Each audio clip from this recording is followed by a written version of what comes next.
Hello, Internet. I'm John, and these never happened. Since Disney obtained Star Wars, they've made some great decisions. First of all, they're making new Star Wars movies, which is good. Second, those movies are being written by this guy, not this guy, which is also good. They're being directed by J.J. Abrams, which is great. They star not only people like Mark Hamill and Harrison Ford, but also Andy Serkis, hopefully as a real person. Maybe he'll play Jar Jar. And finally, all those books and video games you've played of Star Wars, they no longer happened. Well, that's not a good decision. Essentially, what they've decided is that all of the Star Wars material, all of the expanded universe books and video games are no longer canonical. The only thing that happened in the Star Wars universe is episodes 1 through 6 and the Clone Wars. Now, some people have got really upset that they included the Clone Wars. Those people have never watched the Clone Wars because the Clone Wars is fracking awesome, so that's fine.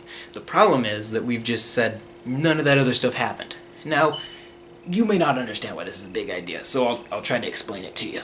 When I was little, and still to today, I like me some Star Wars. And when you run out of movies to watch, you say, well, where else can I get my fix of Star Wars? And so you say, I'll read some books.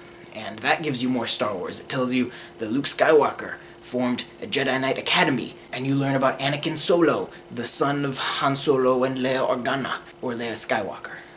You can play the Rogue Squadron trilogy and see what happened to Wedge Antilles throughout the Galactic Civil War. You can play Shadow of the Empire for the Nintendo 64 and experience the epic adventure of Dash Rendar, which was awesome, and him meeting Han Solo and in the Battle of Hoth, and it was cool, and it was awesome. Republic Commando, which isn't for a Nintendo system, but I'll talk about it anyway, because it's awesome, and see the lives of a bunch of clone troopers during the Battle of Geonosis. That was cool. You could do all these things, and it was this great universe, and it all fit together, and it was awesome.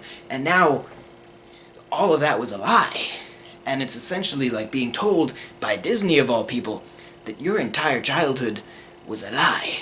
And you may say, well, it's just a movie, and they do these things all the time, it's a reboot.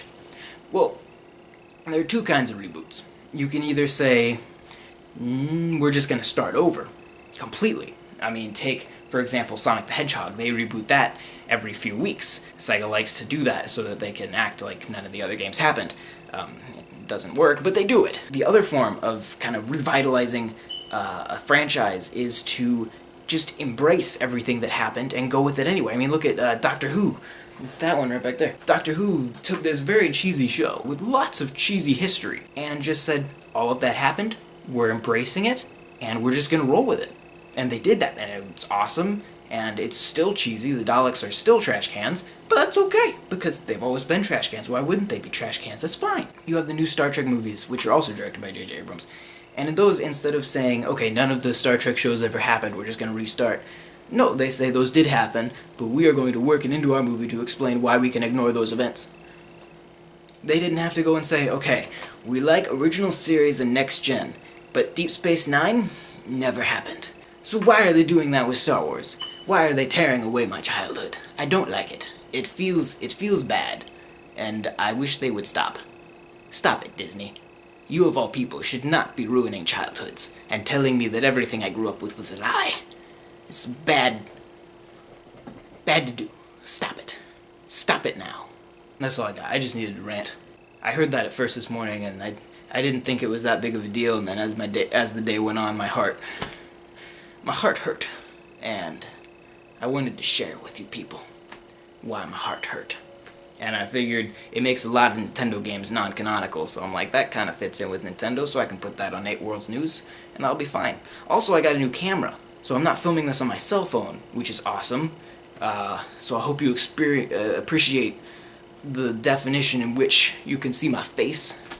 Now, I'm sorry, I keep looking over at the viewfinder to make sure I'm staying in frame. Also, it puts this little square on my head for focus, and that moves wherever I move, and it's really fun to play with.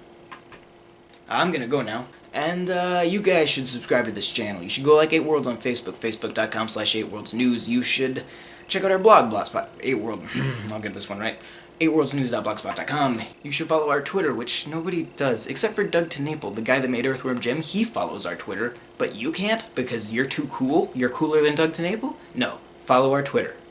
You're going to follow our Twitter. That's it. End of conversation. I'm gonna go watch Star Wars.